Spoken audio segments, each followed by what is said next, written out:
Ne soyez pas étonné si vous n'avez pas de réponse quand vous avez envoyé un CV. Ne soyez pas étonné si la réponse que vous avez vous paraît totalement impersonnelle, du genre « s'il n'y a pas de nouvelles d'ici 15 jours, c'est que c'est non ». Ça vient d'un manque d'organisation classique dans les départements RH qui sont rarement informatisés, mal informatisés et qui ont beaucoup de mal à bien gérer la quantité d'informations qu'ils reçoivent. Ça ne veut pas dire que vous ne correspondez pas au poste. C'est donc très important, tant qu'on ne vous a pas donné la raison pour laquelle vous n'êtes pas recruté, c'est très important de faire un suivi de votre acte de candidature. Il faut appeler, donc par téléphone, le recruteur. Pourquoi appeler et pas faire un email? Parce que l'email, c'est une communication asynchrone qui fait qu'il n'est pas obligé de vous répondre. Vous n'aurez jamais la vraie réponse. Quand vous avez la personne en ligne, là, vous avez de la bonne information parce que vous pouvez réagir en temps réel. Quand il vous dit c'est parce que vous n'avez pas managé, vous pourrez dire c'est peut-être pas bien précisé dans le CV, mais j'ai déjà eu une équipe de 5 personnes pendant 2 ans. Alors maintenant, il y a 2 points très importants. Le premier, n'ayez pas peur d'appeler. Je ne vous demande pas d'appeler pour faire changer d'avis le recruteur. Je vous demande d'appeler pour demander pourquoi le processus ne continue pas avec vous. Avec la simplicité de dire j'ai bien compris que c'était non, je voulais juste savoir pourquoi pour repositionner ma recherche. C'est très important. Déjà, on ne peut pas vous le reprocher.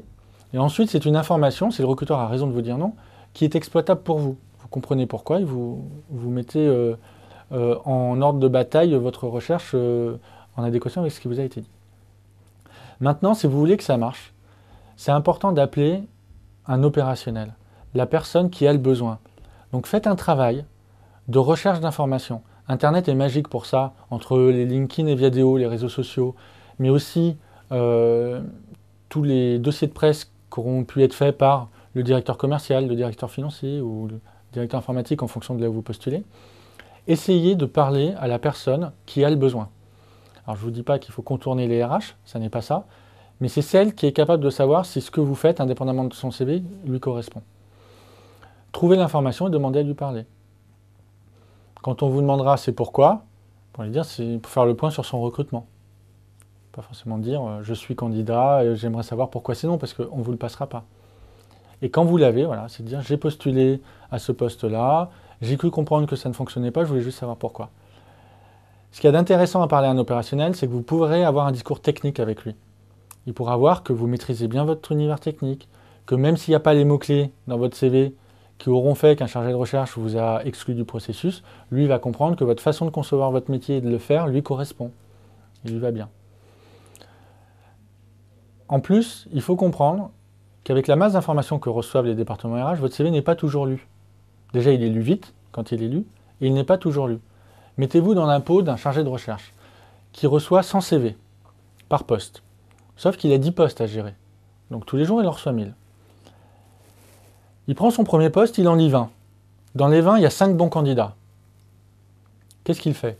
Est-ce qu'il dit les 80 autres ou est-ce qu'il dit j'ai déjà 5 bons candidats, donc on va déjà mettre ceux-là en entretien?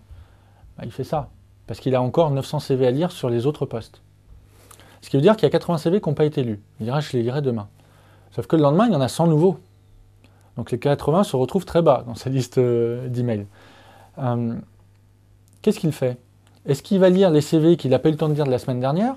Ou est-ce qu'il va lire les CV qu'il vient de recevoir aujourd'hui, donc de gens qui sont en recherche, qui n'ont pas avancé d'autres processus? Il va lire les CV les plus récents.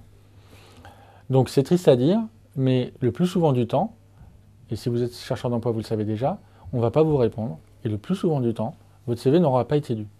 Donc de rappeler, ça a le mérite de ressortir votre CV. Le recruteur, pour vous donner une réponse qualifiée, est obligé de savoir ce que vous avez fait. Et donc, il va chercher dans sa base de données ou dans son email votre CV. Et vous pourrez avoir une discussion avec lui sur un document qu'il aura peut-être pas lu ou lu très vite. Si jamais il a une raison, ça ne sert à rien de lutter. On est en recherche d'adéquation. Donc de passer au forcing, ça ne sert à rien. La plupart du temps, le recruteur, quand il vous dit non, il a raison de vous dire non. Je ne vous dis pas que les RH ne sont pas compétents, ils le sont. Sauf qu'ils ont une masse d'informations à gérer qui fait qu'ils n'ont pas toujours eu l'information intéressante dans votre CV.